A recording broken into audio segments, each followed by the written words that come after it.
क्षेत्र में कोई भगवान उतर के आ गया हो।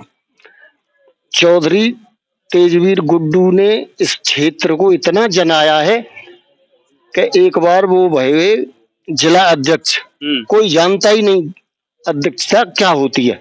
उन्होंने इतना चमका दिया, विकास किया। जितने रोड हैं यहाँ गुड्डू चौधरी के ही रोड हैं सब, और किसी ने दूसरे नंबर पे आए थे।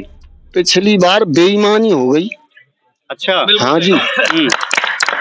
अगर बेईमानी न हो तो एक वोट की तो चले जाएं और यहाँ ना आए तो 5 साल हम बने ही बैठे रहेंगे। जनता की समस्या का समाधान तो होगा ही नहीं जी।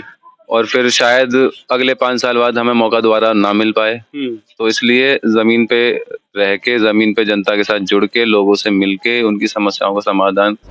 सारी सत्ता है वो युवा पीढ़ी के हाथों में होनी चाहिए, क्योंकि जो युवा है वो पढ़े लिखे हैं, आगे की सोचते हैं, डीपली सोचते हैं।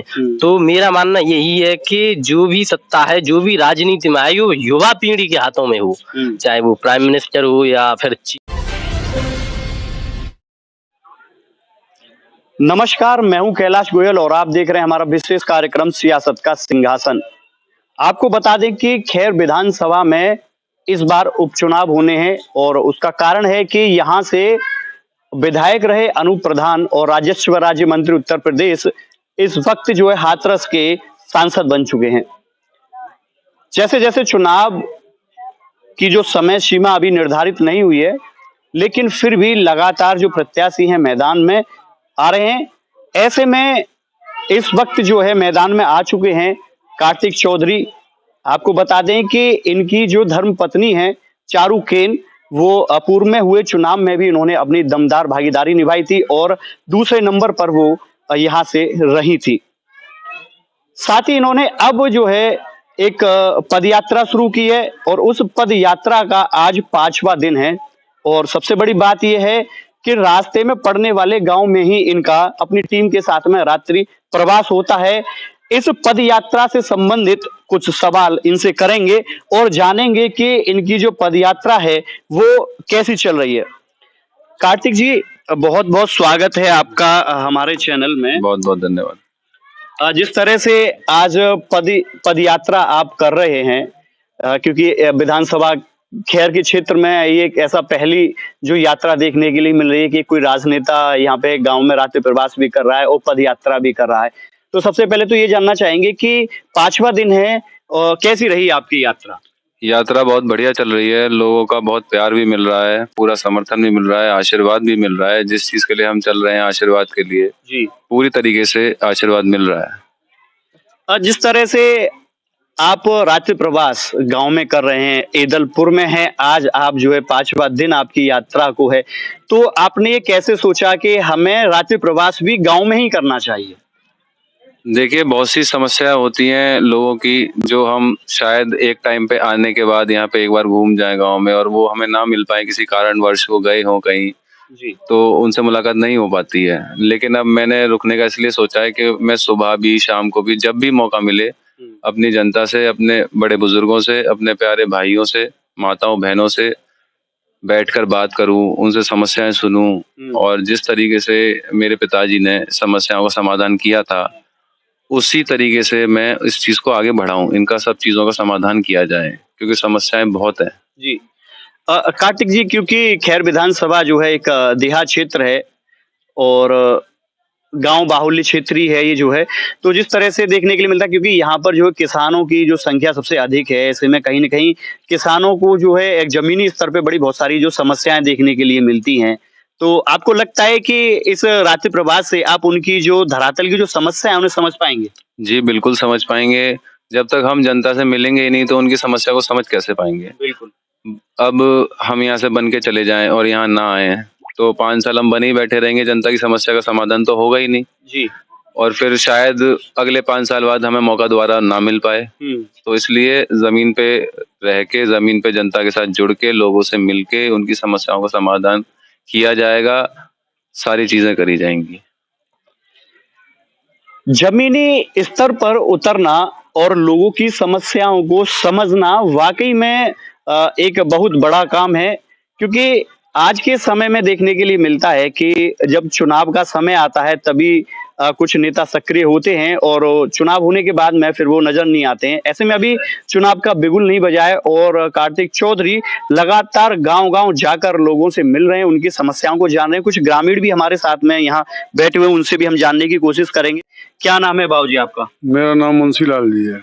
क्या लगता है जिस तरह से ये पद यात्रा चल रही है? पद यात्रा चल रही है तो ऐसा लग रहा है कि साहब इनके पिताजी ने के जो गुड्डू चौधरी है उनका बहुत अच्छा काम हो पहले थे और फिर तका है उनके पूरी जनता तका बहुत तन मन धन थे उनके संग है और हर एक बात में यहाँ की जनता को नहीं सहयोग देगी और कार्तिक चौधरी विजयी बनावे की। पिछली बार दूसरे नंबर पर रहे थे। हाँ, दूसरे नंबर पर रहे वो। आपको क्या लगता है इस बार नैया पार हो जाएगी? इस बार तका ऐसा हमारे क्षेत्र से तो नैया पार रह जाएगी, बाद बाकी आगे की हम कुछ कह ना सके। अपन यहाँ थे तो जिता के छोड़ेंगे इन्हों। यानी कि कहीं न कहीं यहाँ के जो ग्रामीण हैं वो लगातार इनके समर्थन में हैं, इनके पक्ष की सी बातें भी कर रहे हैं। क्या नाम है बाबूजी आपका? धर्मवीर सिंह। क्या लग रहा है? बहुत अच्छा। आज की पद यात्रा आपके बीच में एक नेता यहाँ पे राज्य प्रवास कर रहे हैं, क्या कहेंगे आप? ये बहुत बढ़िया कर रहे हैं, ऐसे कोई काम नहीं करे आज तक। जैसे जी घूम रहे का है, हर किसान बात कर रहे का है और सबसे मिल रहे हैं और सबकी समस्या सुन रहे हैं। ये आज तक कोई आया ही नहीं ऐसे कोई ना, और ये अब के विजयी घोषित होंगे। वैसे नेता जीतने के बाद आते नहीं है, ये तो इनके पिताजी आए बार बार और ऐसी जी आएंगी। भरोसा है पूरा? पूरा भरोसा, तन मन से पूरा विश्वास है।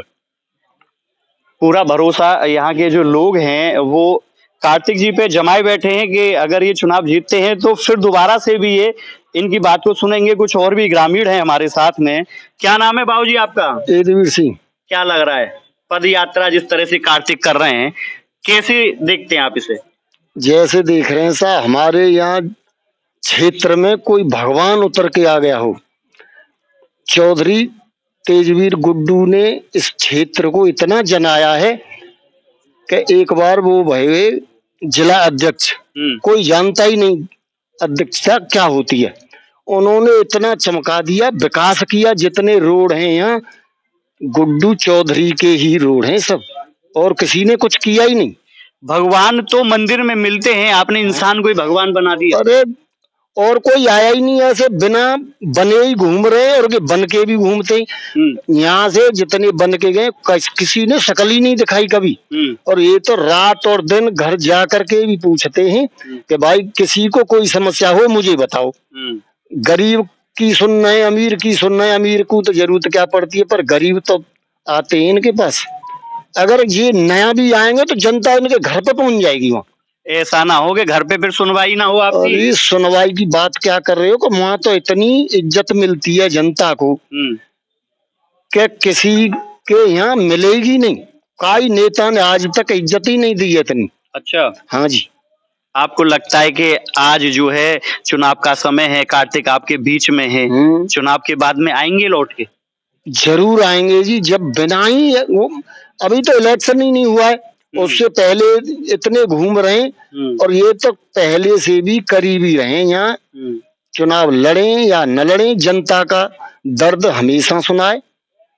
और इतनी हमदर्दी इन्होंने की है ना, किसी नेता ने की नहीं आज तक। तो फिर पिछली बार दूसरे नंबर पे आए थे? पिछली बार बेईमानी हो गई। अच्छा, हाँ जी। अगर बेईमानी न हो तो एक वोट की तो चलता है, कोई दूसरा व्यक्ति लेगा ही नहीं, कैंडिडेट को मिलेगा ही नहीं यहाँ से तो। अच्छा, हाँ जी। इतना भरोसा यहाँ के ग्रामीण कार्तिक भाई पे जो है जमा रहे हैं। और भी कुछ ग्रामीण हैं, कुछ युवा साथी भी यहाँ पर बैठे हुए हैं, उनसे भी थोड़ा सा जानेंगे। क्या नाम है आपका? योगेश कुमार। योगेश जी, आप युवा हैं और कार्तिक चौधरी भी युवा हैं, पद यात्रा कर रहे हैं और चुनाव के प्रबल दावेदार भी इस बार इनकी धर्मपत्नी चारुकेन यहाँ से हैं। क्या कहना चाहेंगे आप? नंबर एक बात यह है कि मतलब चौथा राउंड है हमारे यहाँ कार्तिक चौधरी का जी। मतलब बगैर चुनाव हुए बंदे को घूमना, हर गांव में जाना, हर घर में जाना, ये अपने आप में एक बहुत बड़ी बात है नेता के लिए। दूसरी चीज, कोई भी नेता आज तक हमारे क्षेत्र में रात्रि का विश्राम इधर किया नहीं। कार्तिक भाई ने हमारे यहाँ रुकाए हैं, तीसरा दिन है आज रुके हमारे 12 क्षेत्र में ये अभी घूमे हैं। तो मतलब इसकी 5वीं पद यात्रा है जी 5वें दिन, जी। और 30 स्टे हमारे गांव में है। आज तक जितने भी नेता हुए हैं हमारे गांव में कोई कभी रुका नहीं है। तो कहीं ना कहीं ये एक नई सोच, एक नई शुरुआत। बिल्कुल ग्रामीणों के साथ मिलना नेता का एक बहुत बड़ा अनुभव की बात होती है जी। क्योंकि शहर में रह के बंदा 12x12 के कमरे में अपने लिए सोचता है, ना कि जनता के लिए। ये हमारे कार्तिक चौधरी ने हमारे समाज के लिए, हमारे गांव के लिए, हमारे क्षेत्र के लिए ये बहुत अच्छी सोच रखी है कि हम ग्रामीणों के साथ मिल के रहें। तो आप देख सकते हैं कि लगातार यहाँ के लोगों का इन्हें प्यार और साथ और समर्थन मिल रहा है। संत भी जो इस यात्रा में चल रहे हैं, पद यात्रा में, हम उनसे भी थोड़ा सा हम जानकारी लेना चाहेंगे। महाराज जी, जिस तरह से लगातार कार्तिक जी की पद यात्रा चल रही है, आज ईदलपुर में उनका निवास है, आप भी यात्रा में लगातार शामिल हो रहे हैं, क्या कहेंगे आप? ऐसा है, आज 5वां दिन है यात्रा को, और 5 दिन से जिस जिस गांव में हम लोग जा रहे हैं, हमारे साथ और भी संत हैं, तो वहाँ इतना प्यार मिल रहा है कि माना कि लोग ये पूछते हैं कि आपको टिकट किसी पार्टी से मिले न मिले, मगर आप खड़े रहो। और इतनी माता बहनाएं, जनता इतना प्यार दे रही है, आशीर्वाद दे रही है कि जो पहले अगर कहीं भूल हो गई है तो वो अब की बार भूल नहीं होनी। अब के आपकी जो चारू कैंजी हैं उनको जिता करके ही भेजेंगे, सबका वादा है। इस तरीके से ये परिक्रमा चल रही है, पदयात्रा, और जितने भी गांव पड़ते हैं उन सभी गांवों में ये पदयात्रा जाएगी। और मेरा तो एक ही कहना है कि खाटू श्याम बाबा की कृपा और इन जनता का आशीर्वाद इनको विधायक जरूर बनाएगा। कार्तिक चौधरी की चौपाल में आज युवा भी शामिल हुए हैं। क्या नाम है आपका? ऊधम सिंह। ऊधम जी, जिस तरह से आप युवा हैं और कार्तिक भी युवा हैं, आज आपके गांव में उनकी चौपाल लग रही है, रात्रि प्रवास है, किस तरह से आप देखते हैं? जी बहुत अच्छी तरह से देखता हूँ, और मेरा जो सबसे बड़ा कारण है जी कि जो ये भी युवा है, मैं भी युवा हूँ, तो एक युवा ही देश के बारे में ज्यादा सोच सकता है। क्योंकि मेरा मानना तो ये है कि जो देश की सारी सत्ता है वो युवा पीढ़ी के हाथों में होनी चाहिए। क्योंकि जो युवा है वो पढ़े लिखे हैं, आगे की सोचते हैं, डीपली सोचते हैं। तो मेरा मानना यही है कि जो भी सत्ता है, जो भी राजनीति में आए, वो युवा पीढ़ी के हाथों में हो, चाहे वो प्राइम मिनिस्टर हो या फिर चीफ मिनिस्टर, आप कोई भी हो, वो युवा पीढ़ी के हाथों में होना चाहिए, ताकि देश ज्यादा से ज्यादा आगे तरक्की करे। एक युवा नेता और उसमें भी जन आशीर्वाद पद यात्रा, विधानसभा के प्रत्येक गांव में पैदल चलकर लोगों के बीचों में पहुंच रहे हैं युवा नेता कार्तिक चौधरी। और आज उनका जो 5वां दिवस है, आज वो ईदलपुर के गांव के इच्छापूर्ति धाम पर पूर्ण हुआ, और यहीं पर आज उनका रात्रि प्रवास है। तो यहाँ पर आज आपने देखा कि किस तरह से जो लोगों का साथ और उनका समर्थन कार्तिक चौधरी को मिल रहा है। तो जुड़े रहिए, फिर जल्द मिलते हैं एक नई शख्सियत के साथ। सहयोगी भागीरथ कुशवाहा के साथ कैलाश गोयल, सक्षम न्यूज इंडिया, अलीगढ़।